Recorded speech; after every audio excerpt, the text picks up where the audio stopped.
అందరికీ మరణాతండి. ఈరోజు విశ్వాసం గురించి మాట్లాడుకుందాము. యోబు గారికి ఎంత విశ్వాసం ఉందో అంటే ఏంటండి, ఆయనకున్నదంతా ఆయన ఏమి లేనోడుగా పుట్టలేదు కదండి. ఆయనకి చాలా ఉండేదంట.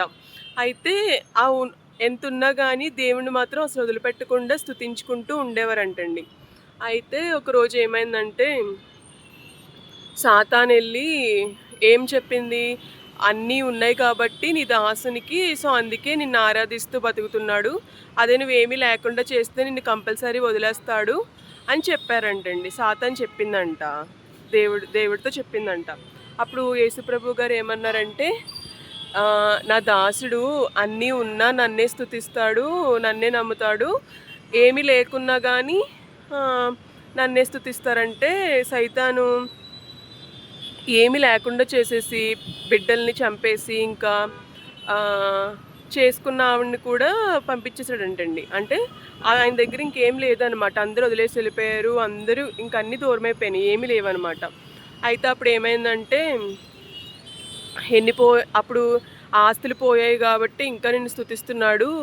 అదే మనిషికి మొత్తం కుష్టి రోగం ఇంకా అన్నీ ఏమేమి ఉండాలో అవన్నీ తప్పించేస్తాను, అప్పుడు ఇంక నిన్ను వదిలేస్తాడు అని సైతాన్ అందంటండి. అప్పుడు దేవుడు అన్నారంట, ఏమన్నా చేసుకో కానీ యోబు గారిని, కానీ ప్రాణం మాత్రం నీకు హక్కు లేదు అని చెప్తే ఇంకా ప్రాణం తప్ప ఏం చెయ్యాలో అంతా చేసేసిందంటండి సైతాను. ప్రాణం తప్ప ఏం చేయాలో అంతా చేసేస్తే అప్పుడు అసలు అందరూ కూడా ఇంత పోయింది ఇంకా నువ్వు దేవుడిని నమ్ముతున్నావా అన్నారంటండి. దేవుడి విశ్వాసం అంటే ఎట్లా ఉండాలంటే అన్నీ ఉన్నప్పుడు కాదండి. ఇప్పుడు మనకి అన్నీ ఇదివరకు ఉండేవి, ఇప్పుడు అన్నీ పోయాయి. అయినా కానీ ఇంకా దేవుడిని స్తుతిస్తూనే ఉన్నాను అనుకోండి, నేను నా కన్న తండ్రి అంతకన్నా ఎక్కువ ఇస్తారు. అసలు ఈ లోకంలో ఇవ్వకపోయినా పర్లేదండి. దేవుడు ఆయన రాజ్యాన్ని తీసుకెళ్ళి ఆ శాశ్వతమైన నిత్య రాజ్యాల్లో చోటిస్తే చాలు.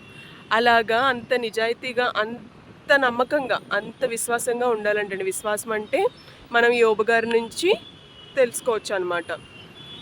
ఇంకోటి ఏంటి, రూతు గారు ఆవిడేం చేసింది, ఆవిడింటికి పెద్ద కోడలు అనమాట. అయితే చిన్న కోడలేమో అత్తగారిని విడిచేసి వెళ్ళిపోతే ఈవిడేమంది, ఈమె నా తల్లితో సమానం, ఈమె ఎక్కడుంటే నేను అక్కడే ఉంటాను, ఆమె కష్టమే నా కష్టం, ఆమెతోనే నేను ఉంటాను ఎన్ని కష్టాలైనా అని చెప్పారంట.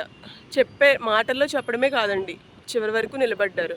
అలాగా విశ్వాసం అంటే, నమ్మకం అంటే అలా ఉండాలండి. దేవుడు ఎప్పుడు కూడా మనకి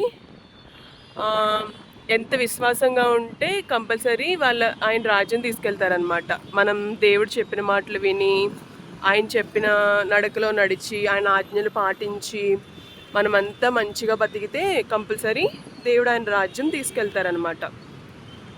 అలాగా ఈరోజు మనం ఏం చేయాలంటే విశ్వాసంగా ఉండాలి, అలాగే నమ్మకంగా ఉండాలి, చాలా ధైర్యంగా ఉండాలన్నమాట.